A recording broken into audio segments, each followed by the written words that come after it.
So welcome to Outlook. What we're going to be doing in this particular PowerPoint presentation is I'm going to break it into individual lectures per section within Outlook. Outlook is Microsoft's personal productivity tool. You've certainly seen it before, or probably seen it before for email.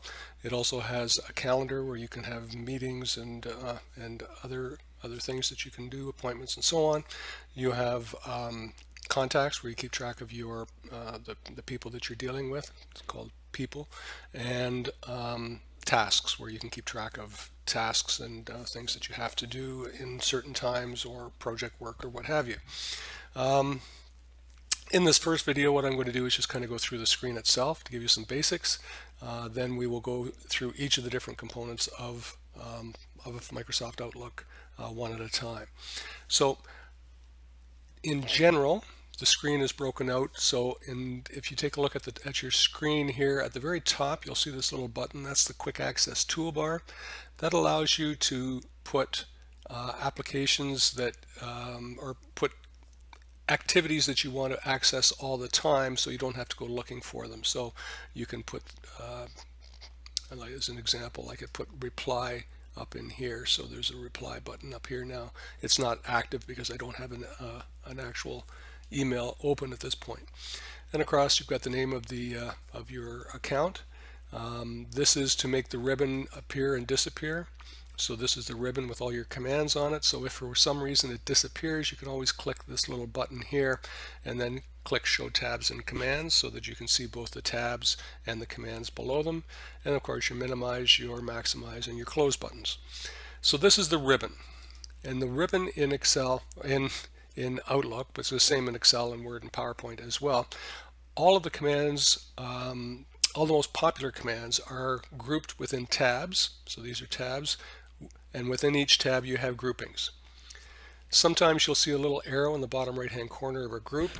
That's because for whatever reason only the most popular commands would be put on the ribbon, but there are other commands that may not be on the ribbon that you can access using this little button here to bring up what is called the launcher. And you'll see this more when we get into PowerPoint and so on. All right. The screen is then broken down into folders, or into panes. So this is the folder pane down here on the left-hand side, where all your information is categorized and stored. By default, when you open up Outlook, you're going to have these folders available to you, inbox and outbox and so on. But you can add as many folders as you want as you prioritize your world. As an example, let's add a new folder here. I'm going to call it Monarcha Project. I'm going to be using that through the instruction. I want that to be on my Fanshawe Instructor at Live account, not on my other email accounts. And you can see that the folder is now here in the Monarcha project. You may or may not see this option here called drag your favorite folder. If you don't see it, you would have to go to the View button, click on the folder pane drop down, and make sure there's a tick box beside the word favorites. What the favorite folder allows you to do is, over time, you're going to find you have more and more and more folders that you've built up over time. And some of those folders may be old and you don't actually access them very often.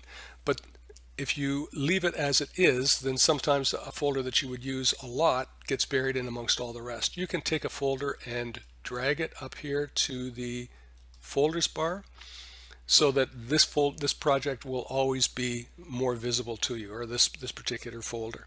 If you don't want it there anymore, I can right click on it and I can say remove it from favorites, which puts it back. So it doesn't actually make it disappear, it simply puts it back in with the regular list of folders. So folder pane, this little arrow on the top left or right corner here, that allows you to minimize the folder pane, so it gets it out of the way, so you've got more space. When you do that, you'll see a little arrow now to click to expand it. You can also see this is my navigation pane. We'll talk about that in a second. If I click to expand it, I can always hit the pin button here to pin it to the screen so that it is always visible to me. Down at the very bottom, I've got what's called the navigation pane, which allows me to move between my different components of Outlook. Right now it's in what's called compact form. I'm going to click the three dots here. That's called the ellipsis. I'll click those three dots to bring up my options so I can say which ones do I want to view, or I can click on navigation options. I'm not a big fan of compact navigation, so I'm going to turn that off. And then I want to have 5 visible, so mail 2, 3, 4, 5. I don't need folders and shortcuts, and I'm going to click OK. So now I no longer have compact view. You can see now that I have my different options across the bottom of my screen. So this is my active pane, so this would be where my inbox goes or what have you, and then on the far right I have what's called the reading pane. And again, if I look on the View tab, you can see there's the folder pane. So I want it normal, minimized, or off, and I want to have favorites shown. My reading pane, I can have it on the right, the bottom, or turned off, and you always have the options to go to further options. We're not going to use that.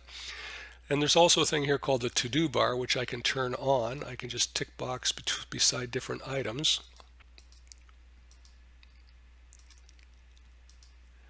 And then those will show those in here. It just reduces the amount of space. You can always make a pane larger or smaller by clicking the arrow here and dragging.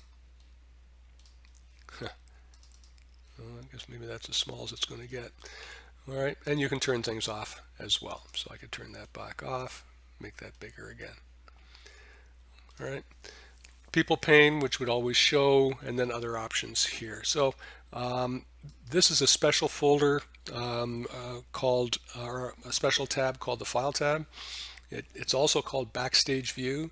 It's within here that I have access to my options, so I can change options for within Microsoft Outlook, and certain different options available to me here, which we'll talk about as we deal with them later on in the instruction. All right, and I think that's probably all I need to kind of get us started. All right, so let's talk about mail. Mail, of course, you should be familiar with what email is, and Outlook. For the mechanics a bit, when you're working with Outlook in a large organization, in most large organizations, Outlook is not the email tool.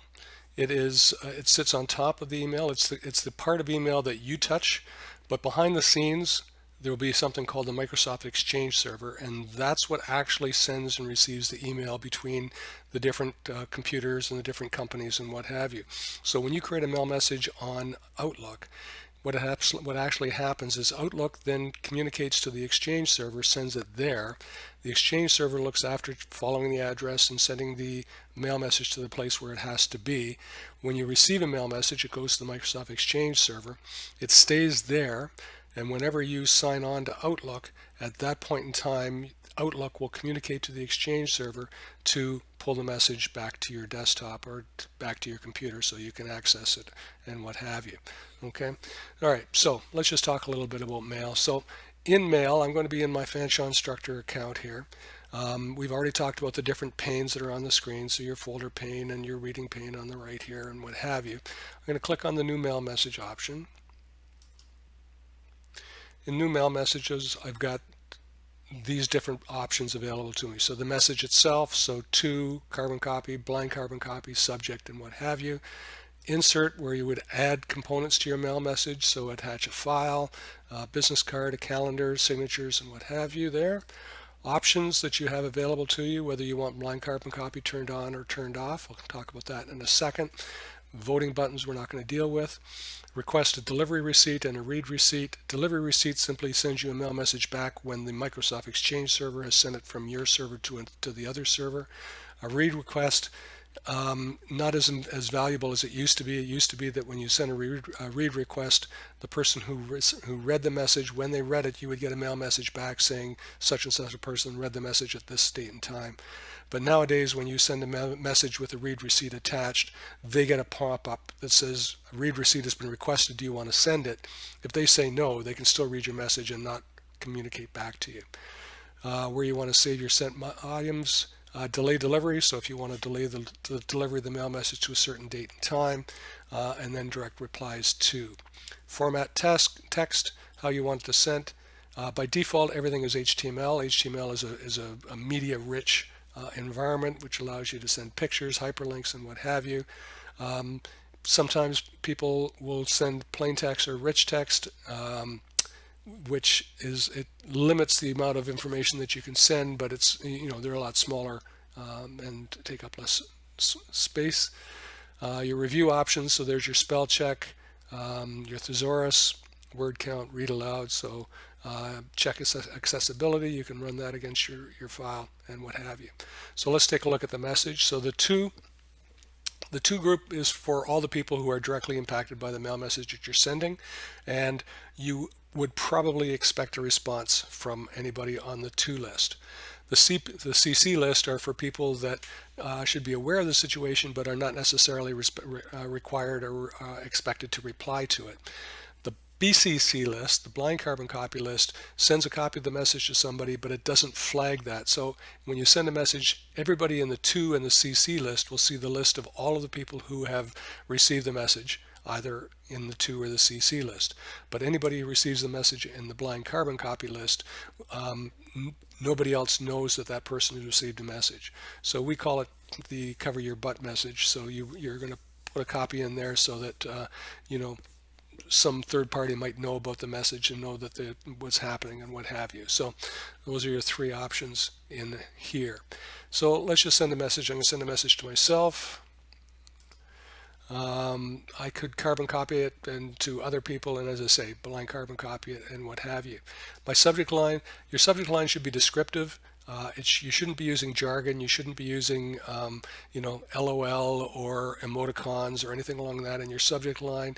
It should be professional. It should be fairly descriptive of the content of the message, because sometimes you're going to want people to look at the subject and read your message. And if the subject is not descriptive, they may not even read your message at all.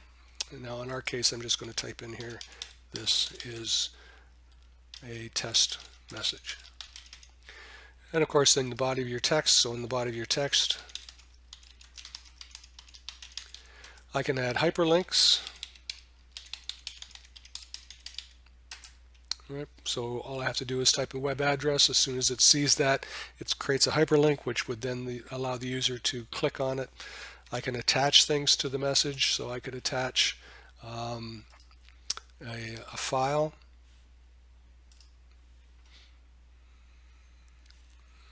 Put in this little picture here, and so on. So I can, I can forward other messages and what have you.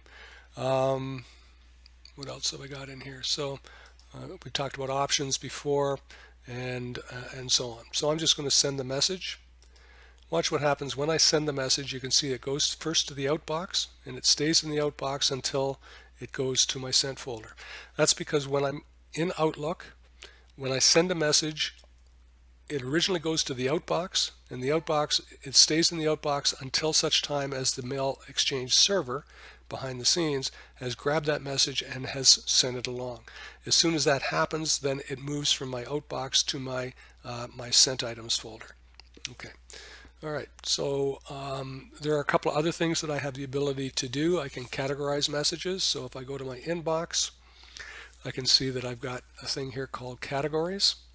Now I've been playing a bit with the categories, so this isn't exactly responsive of what you would see, but what categories allow me to do is to flag certain messages with a it could be a company name, it could be a project or something along that line, and it just adds a little bit more definition to your message.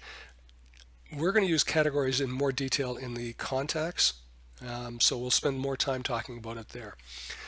I'm going to talk about follow-up, and I'm going to talk about something called conditional formatting. But before I do that, I'm going to create another mail message. So I'm going to create another message back again to myself. In the subject, I'm going to type this as a message, so you can see here this is a whole bunch. This is all the stuff I've been practicing and working through all of this stuff on, so you can just ignore all of that down there.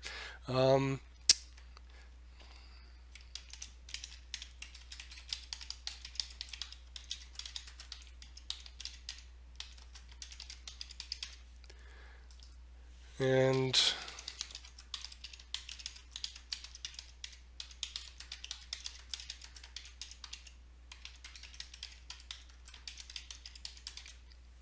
Okay, and I'm going to send that message. And again, outbox, now into the sent folder. What I do have the ability to do is, so in my inbox, I'm going to take a look at, so there's the Monarca project one, and there's the first one. You always have the option here when you click on a message, you can see the little paperclip that tells me that there's an attachment, but you can see it over here in my reading pane. It's showing me that. And again, we've talked about the reading pane over here. You can turn that off or on or move it around on the screen and what have you. What these icons here, I have the delete button, which would automatically delete the message. It doesn't actually, it moves it to the deleted folder.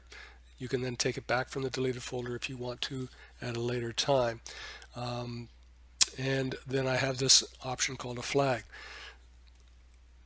When you're, if we're using in a business environment, email is the primary communication tool among people within the organization. So you are expected to respond and deal with messages as they come in. And over time, you're going to find that, I mean, when I was working at Labatt's, I would get somewhere in the neighborhood of, 50 to 100 mail messages a day. A lot of those were carbon copies that I was just being copied on because I was a manager, but some of those I had to deal with. And with that volume, it's very difficult to keep on top of your world. What the flags allow you to do is to flag anything that has to be responded to. And I mean, I can simply click the flag, which is going to put a little flag beside the message, but I can right click on the flag, and then I can say, I want this flag to be in my task list, and we'll talk about that in a second, for tomorrow, for this week, for next week, for a date. I can say custom, I could add a reminder, and there's other options here which I'm not going to worry about, but I'm going to click on custom. So with custom, I'm going to flag this to follow up. I'm going to start to deal with it tomorrow, and I need it to be done by Friday, and I'm going to set a reminder for Thursday at 4 o'clock, whatever, and I'm going to click OK. Now I'm going to go to my view box, and I'm going to turn on the to-do bar, and I'm going to turn on the tasks to do. Now I could go down here to tasks, and I would have a full screen to deal with tasks, but here I just have a little quick pop-up that shows on the screen. So now I've created this task that's going to send me a mail message on Thursday that tells me that I have something due on Friday. So if I deal with messages as soon as they come in, then I'm not going to get stuck into a situation where somebody says, I sent you a message about this on Tuesday. Why the hell haven't you responded to me about it? And so on and so forth. So this gives you the ability to more easier to deal with your world, to make sure that you're on top of things and are viewed as being proactive around that. The other thing that we have available to us is something called conditional formatting. So I'm going to click on the Monarca project one here. I'm going to click on View Settings, and down in this list, so the View Settings gives you the ability to so the columns that you want when you look at messages, so importance, reminders, and so on, you can change the columns. So you could say, show me who it's from, who it's to, the subject, and what have you. You can group things. All I want to deal with right now is this thing called conditional formatting. So I'm going to create a conditional format. I'm going to call it the Monarca project.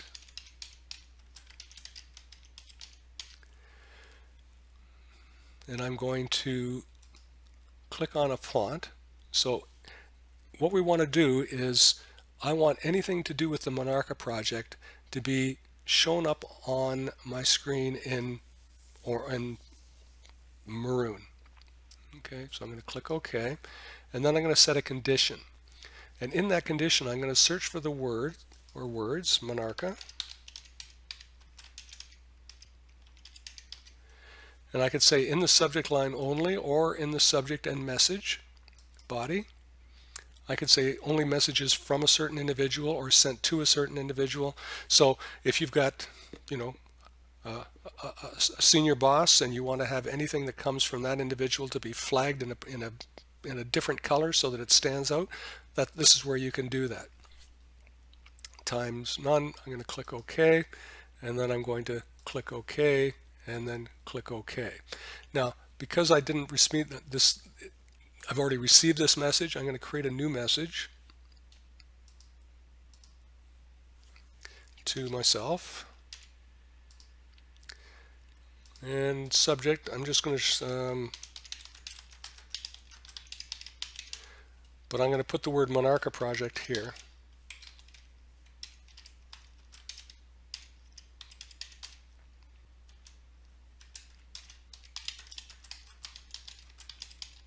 And it doesn't have to be like this. It could be anywhere in the text of the message.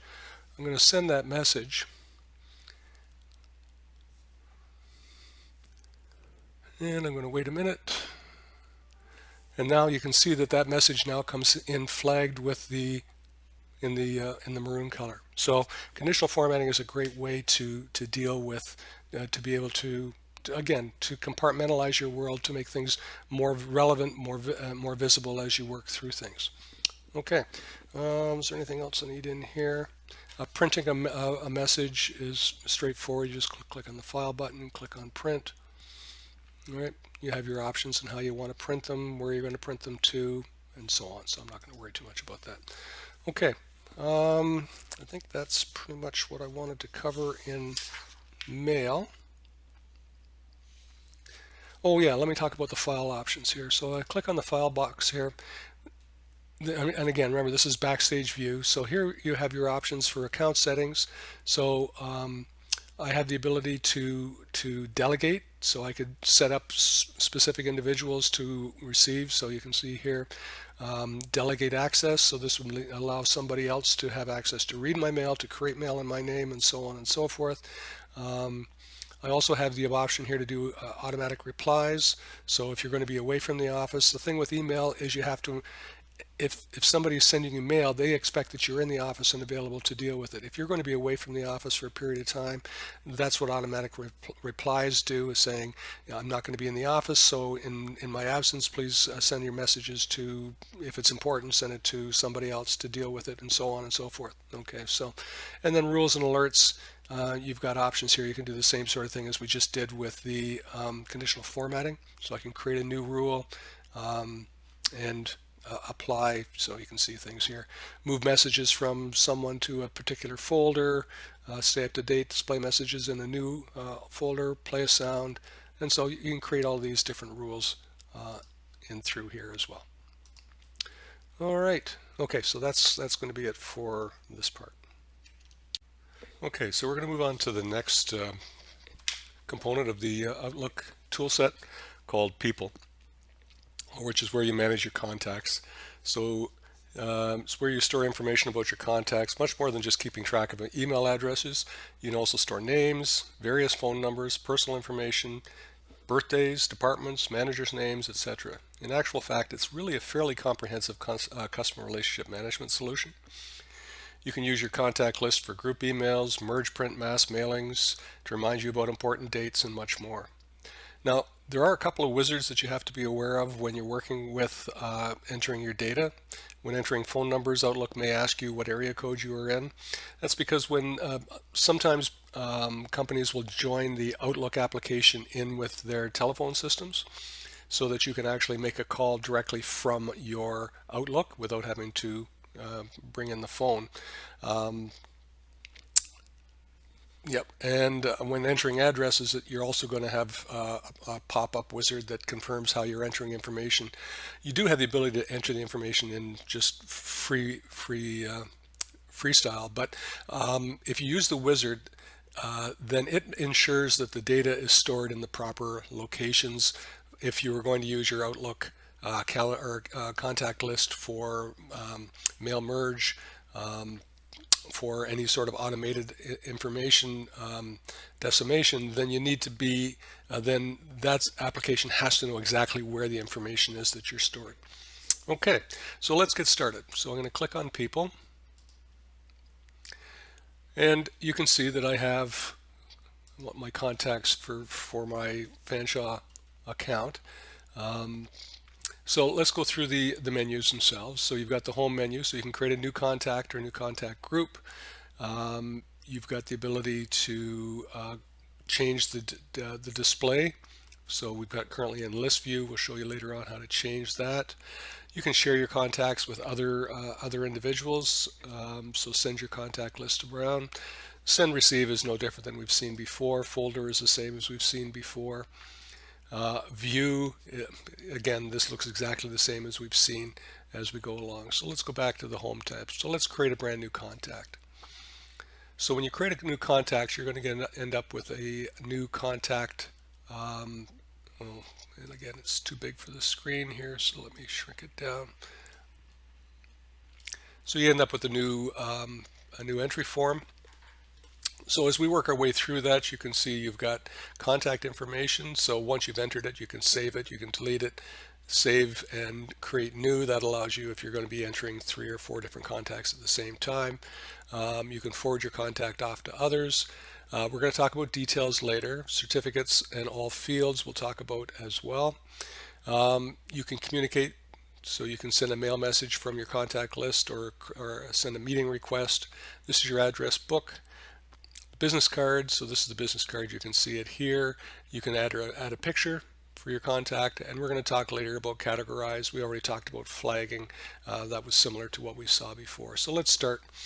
Oh, and the other thing too is that if you go into your file options and go into people, you can see that these are the options that you have available for creating people. The important one here is default. You enter the name as first, middle, last, but it'll actually store it as last, comma, first, so that it sorts alphabetically by the last name.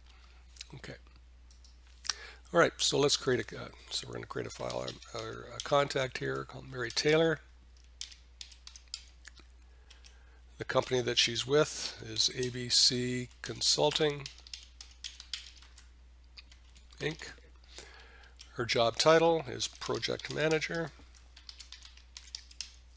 And again, you can see it's put the first name and last. The email address, so whatever her email address is, mtaylor@abcconsult.com. Okay. Display as is fine. Web page address, so you may put in www.abcconsulting.com. Instant messenger address again. So then you have your phone number. So you have the type of phone number it is. You can change the type here. So you've got assistant, and so you can see all the different options you have available to you. We're just going to enter some information here. If you click on the option, it'll display the wizard. So again, you can just go here and type in a phone number, but if you are going to be using an automated phone system, anything that needs to have information in certain locations, you're going to want to use the wizard so that you can see that the country region is 1. So different countries, of course, have different long distance regions. Your city or area code, so I can put in 519, the number 555-1212, and any sort of an extension, and I'll click OK, and you can see how it enters the phone number. Home phone number, I may want to put in her mobile number, so I've got it down here, but you can change it if you want. Mobile, and again, click for the wizard. Area code 519, local number 555-1313, no extension, and so on. You can put fax numbers and so on. Same sort of thing with addresses. I could, if I wanted to, simply type an address into the box here, but I want them to be in a certain location because, again, if I'm going to use your address, your global address book, which is what you're creating here with your contacts, if I want to use this in a mail merge, then the mail merge, and you're going to take mail merge in the last week of Microsoft Word, but the important part there is that mail merge requires information to be in certain specific locations. So if and I'll show you because I'll put the address in one way and then I'll show it to you a different way. So I'm going to put the address in here, 123 Any Street, city is London, province is Ontario, zip code or postal code A1A1, country or region, Canada.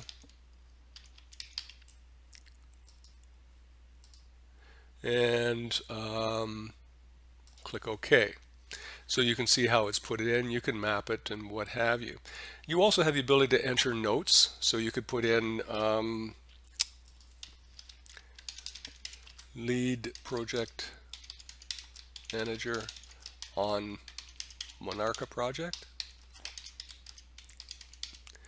And then that's when we're going to talk about this thing called details, which allows you to enter more information about an individual. So what department is she with? Let's see, project management department.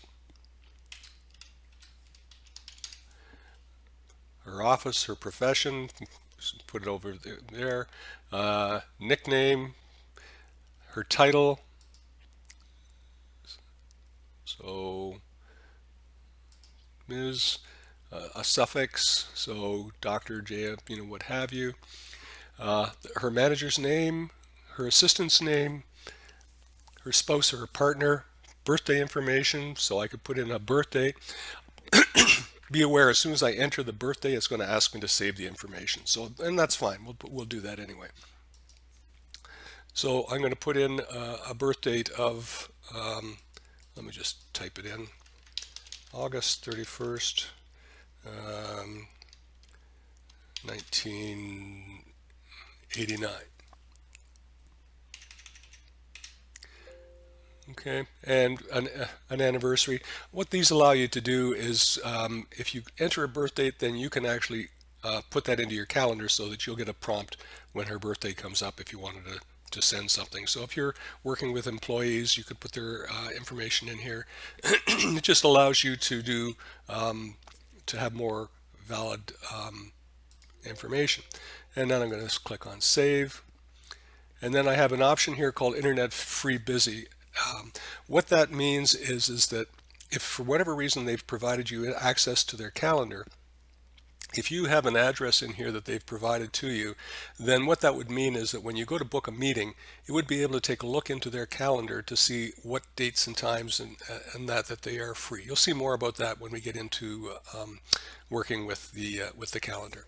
All right, so everything's good. So I'm going to save and I'm going to create a new account. And again, I'm showing as general format. Details would give me that other information. So let's put in another name here. Jim Smith.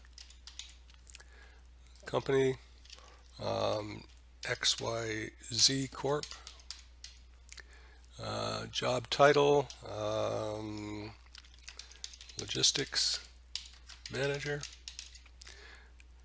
Email address, jsmith@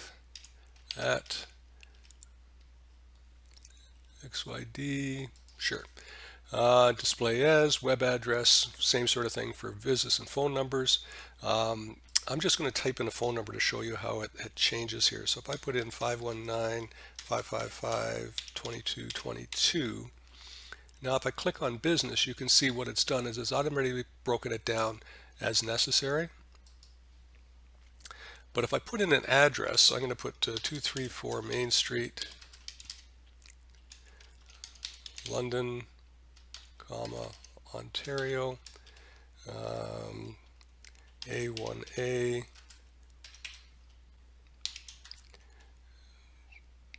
C1C.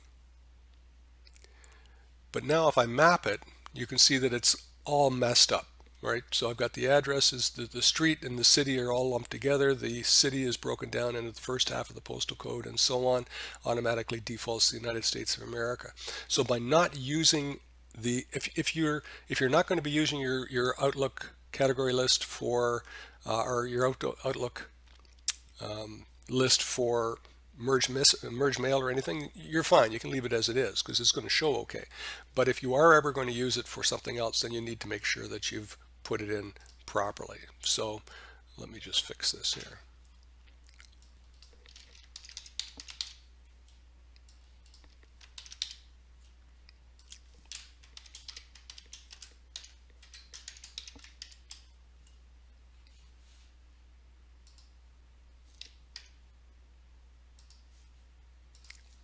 Okay, so you notice it doesn't change, but now it's properly set up.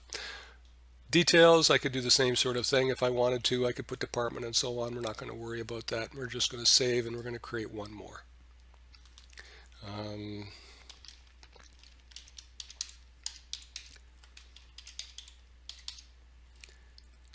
company, I have this person with ABC Consulting Inc., I think I said. Job title, VP Projects. Email,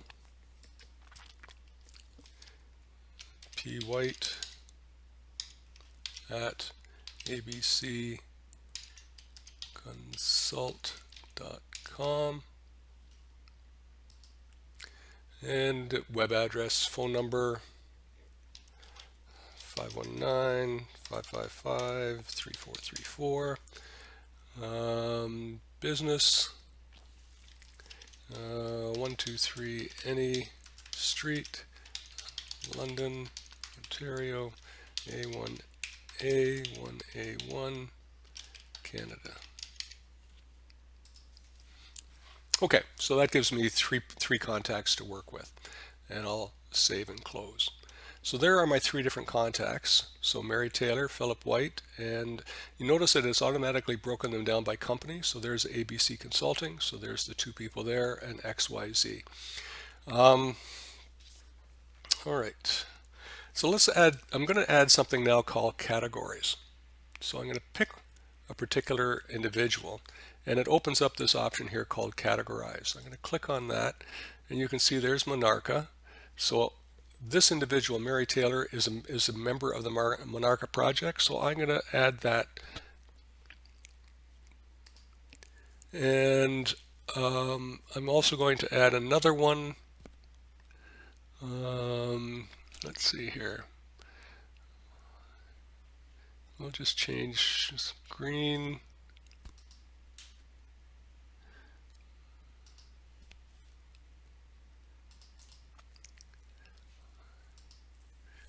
Change this to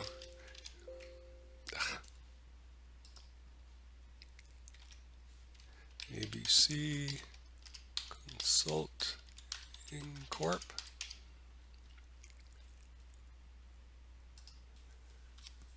Okay.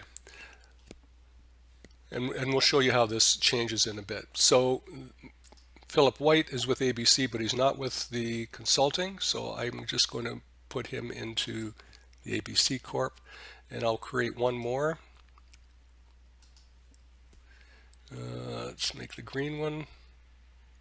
Oh, got to be on the right individual. Oh, got to change the name.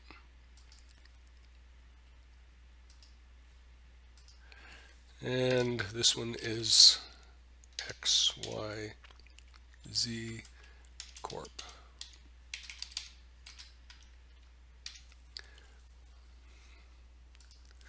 Okay, so they don't show here, but I can change that with the view to have it show by category. So let's just show you how to do that. So I click on view. So these are your different views. So I could go by people. So it just shows the list of the people. I can change the view to business cards. So it shows business cards. I can change it to card. I can change it to phone. So it shows phone information, and I can change it to list. Or I can go to the view setting and I can say, okay, I'm going to do it by company.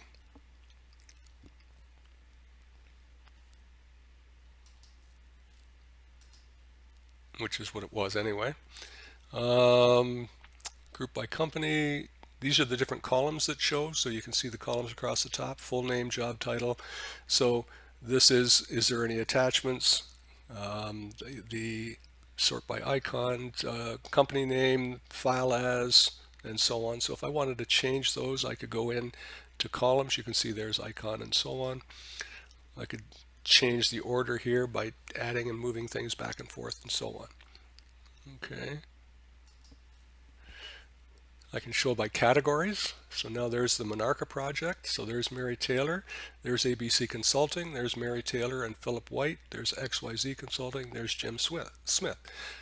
So I can change by company, location, which doesn't matter, category, and so on. Okay, so category lists, contact view we've talked about, organizing your contacts, we've done that.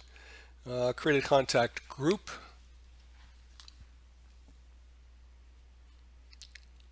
Let's go back to home. So I could create a contact group. I'm going to call it Monarca Project. And the members,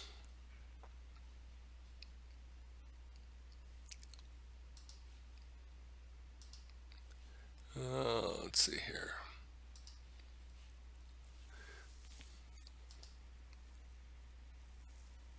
Oh, contact group. Oh, let me just get this show. It shows here again. Hit the wrong button. Try that again. So, Monarca.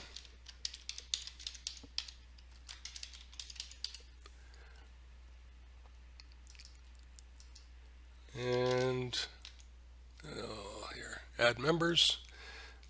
So for my Outlook contacts, so I'm going to want to have Mary Taylor as part of that.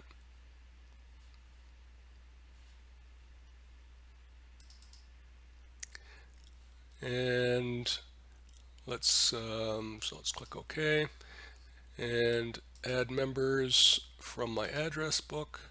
Well, I guess the only other one I'd want to, well, and I can't add myself. I guess I probably could, but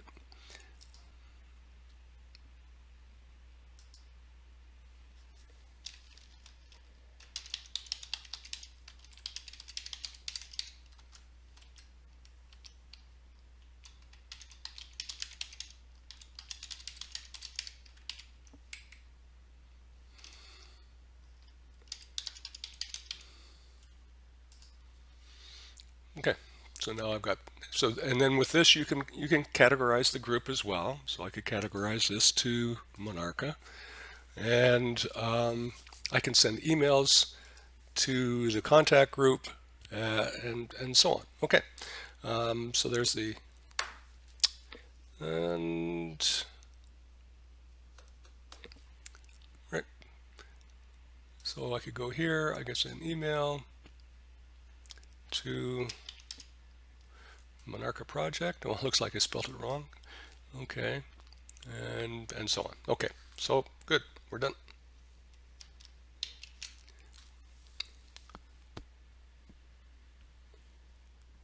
Oh.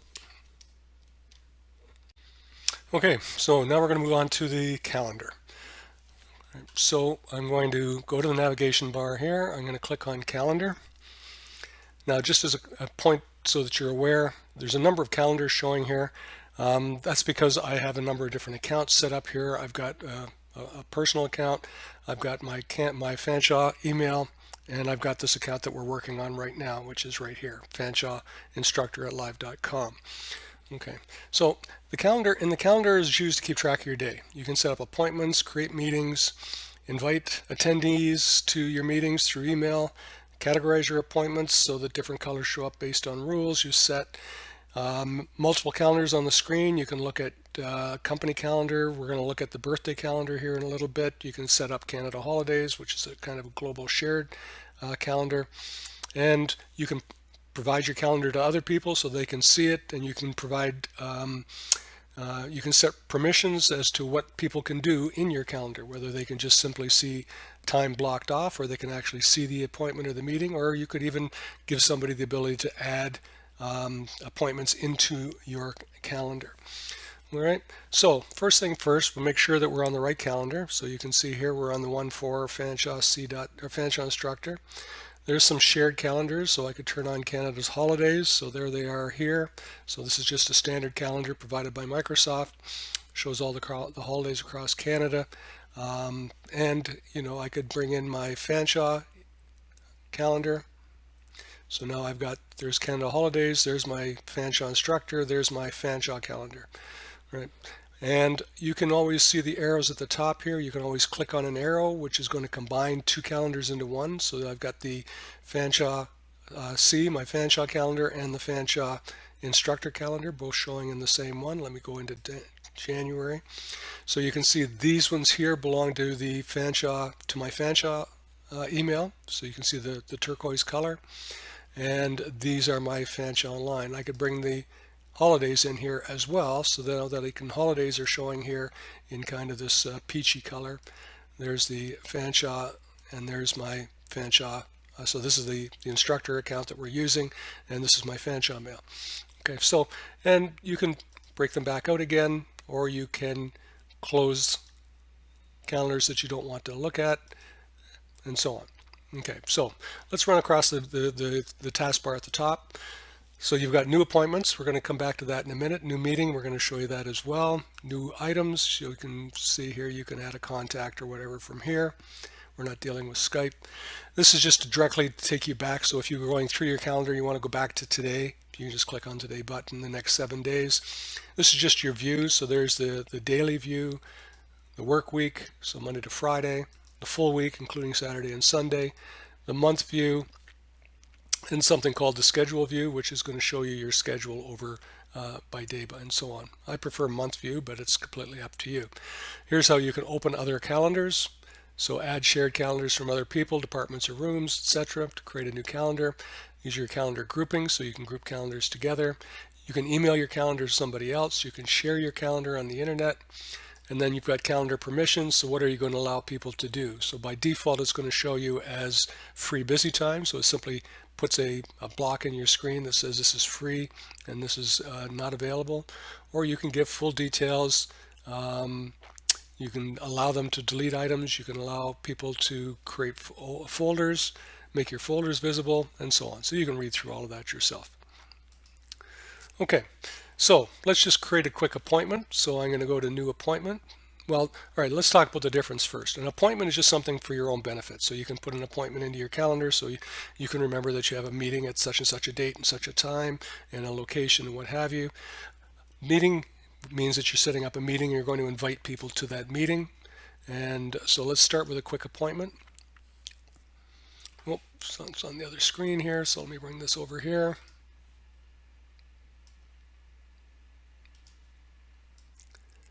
So in the appointment, you can see your options here. You can create meeting notes. You can invite people, which is going to take your appointment and change it into a meeting. How do you want to show the time? So on your calendar, if other people have access to your calendar, do you want to show it as busy? Show you your options here. It's free, working elsewhere, tentative, busy, or out of the office. You're going to set up a reminder, so you can remind yourself about the appointment at some prior time before it occurs. You can set an appointment as recurring. So within the recurring, you can say I want it to appear every week, every month, every year at a certain date and time. And how many do I want to have? I can have it for a period of time or after a certain number of occurrences, or a no end date that goes on forever. So, you can set up your wedding anniversary so it shows up here, and then set a reminder for a couple of days beforehand so that you don't end up living in the doghouse for forgetting it, birth dates and so on and so forth. So anything you want to put in here you can do. So that's recurrence. So you can have a title.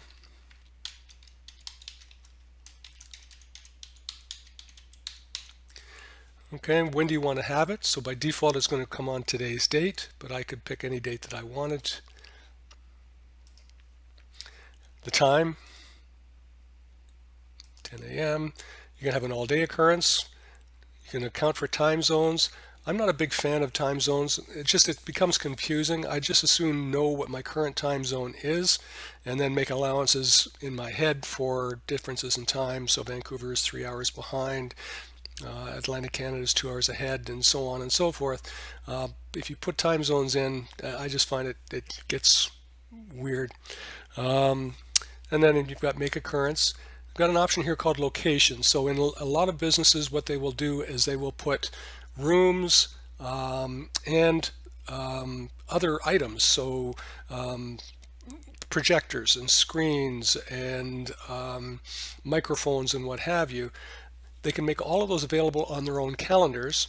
So then you can click on location and then take a look to see if all of the stuff that you need. Is the meeting room available? Is there an overhead projector that I need? Can I get a microphone or a screen or a laser pointer, and so on. So all of those can be set up so that you can access them. I'm just going to put in here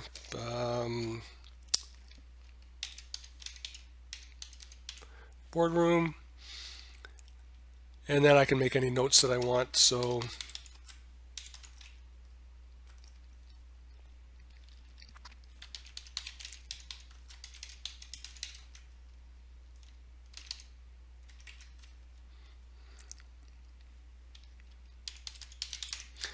okay, and I can save and close that appointment.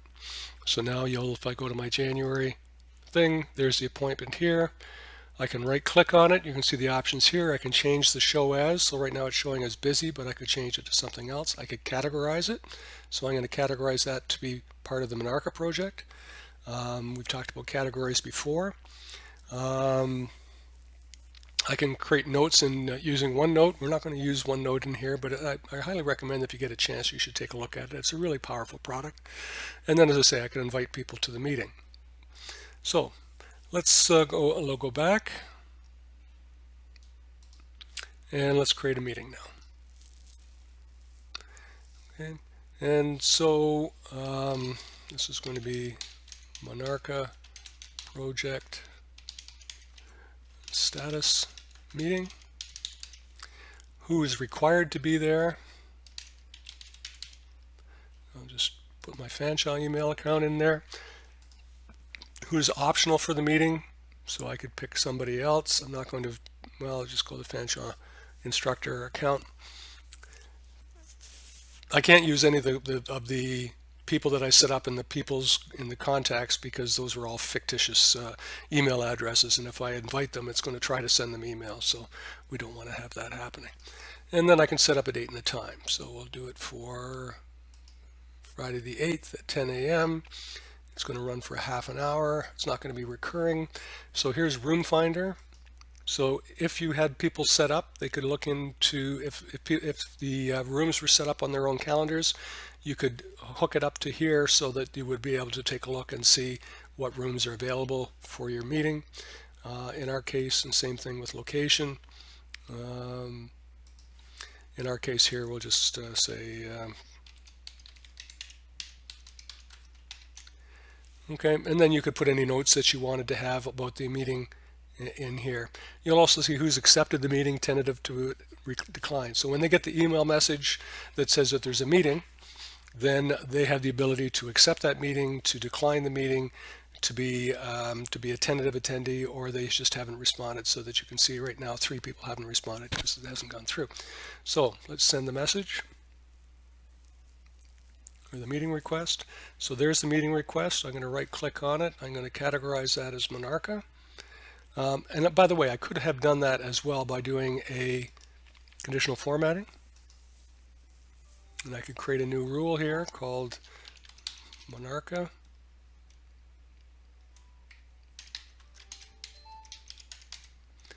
And make the color.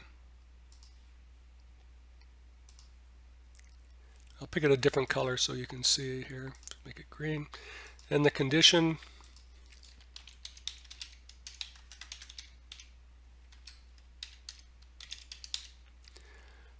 in the subject field or the notes,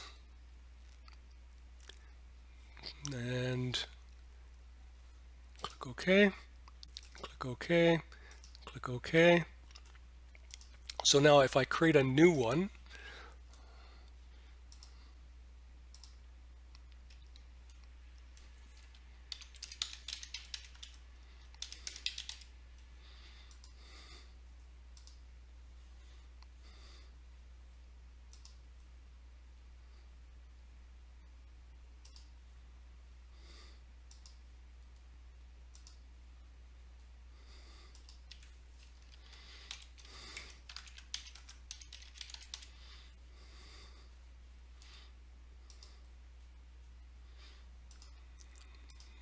okay. No, well, I must have set it up as a light green, I guess, instead of the darker green. Anyway, so there is my appointment. Now if I go back to my mail, there's my meeting request. So there's a status update. So just going to open that,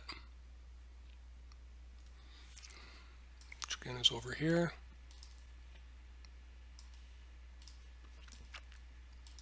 And there are my options here. So no response, I can accept it, delete it, and what have you.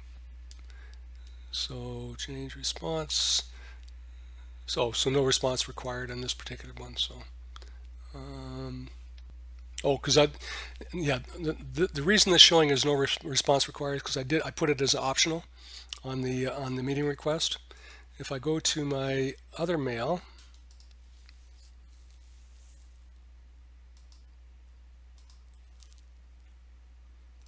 and open that message. Okay, so here I can respond to the message. So I can say I'm going to accept the message, I'm going to be attentive, I'm going to decline, I could propose a new time, or I can respond with a mail message. So I'll simply accept that. Okay, so let's go back to Fanshawe seat.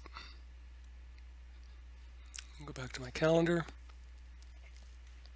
take a look at the message.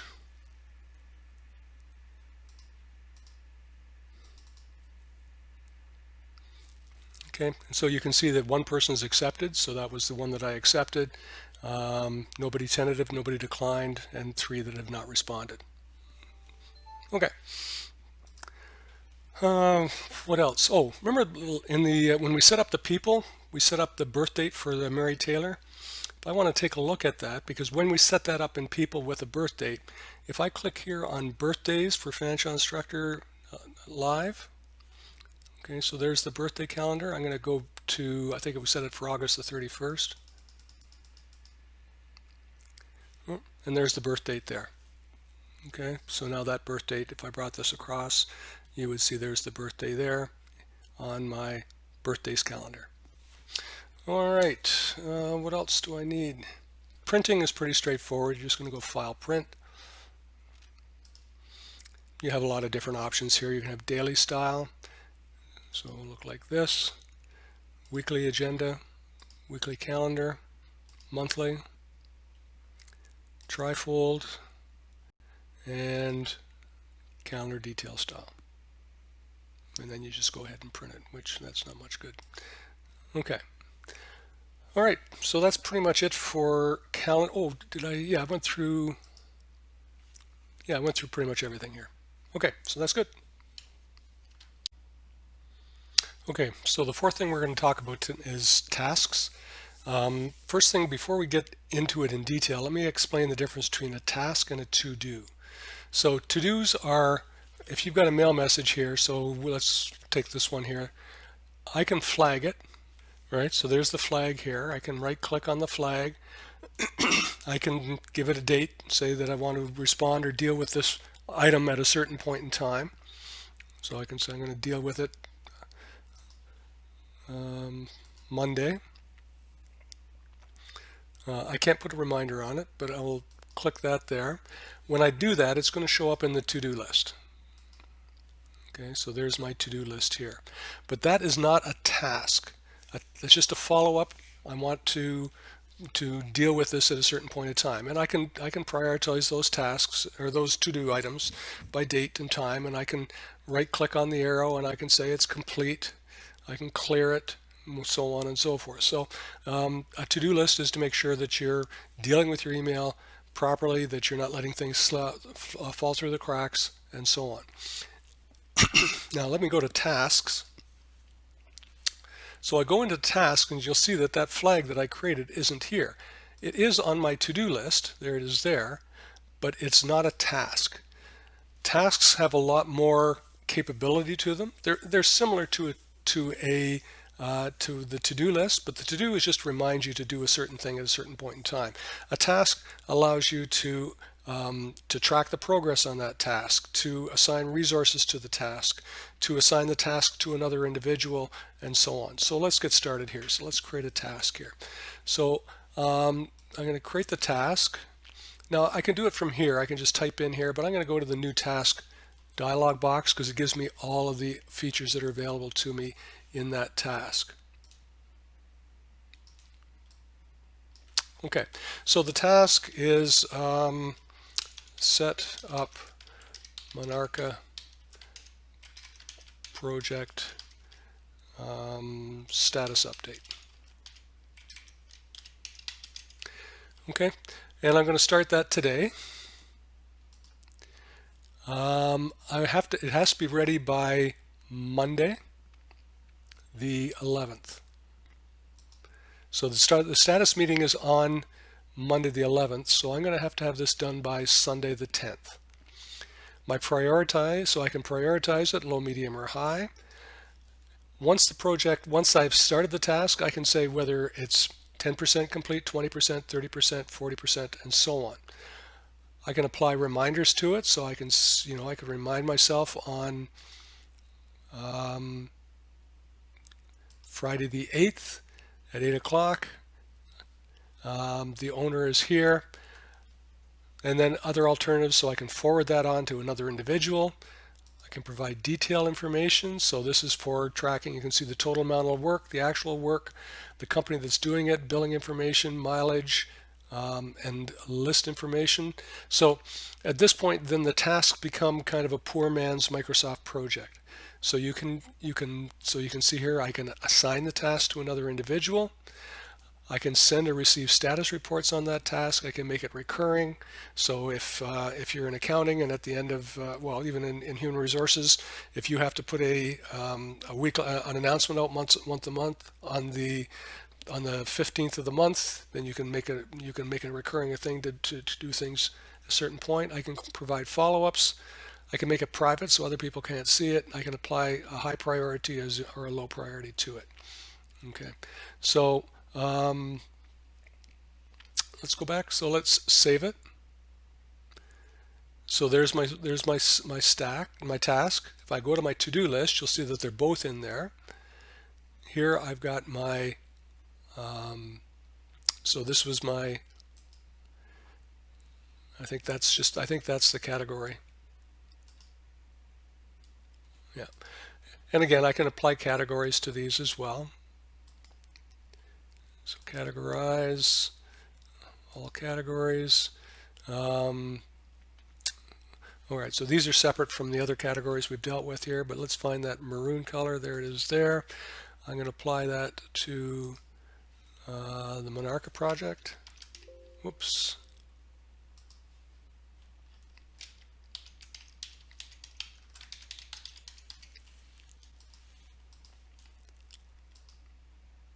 Okay, so now I have a category applied to that project, to that task, and that's pretty much it. So now I can go in and double click on that task to bring it up, so I can say on a certain date and time that it's 50% complete.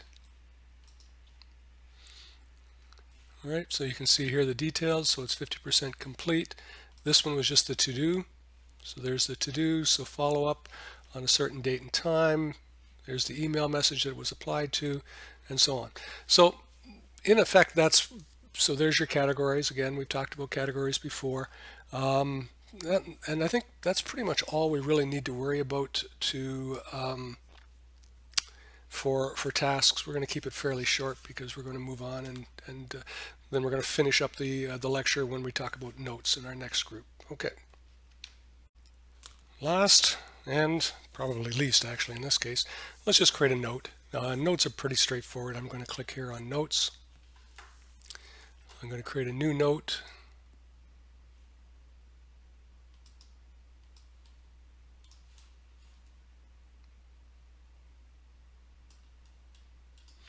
And let's create a note.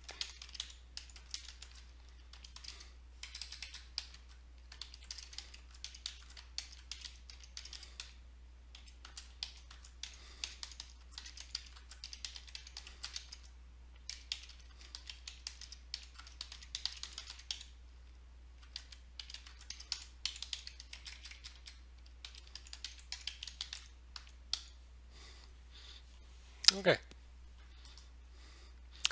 So I'm going to save and close. And again, I can categorize it to the Monarca project. Right. Oops. And save and close. So there's a note. Okay.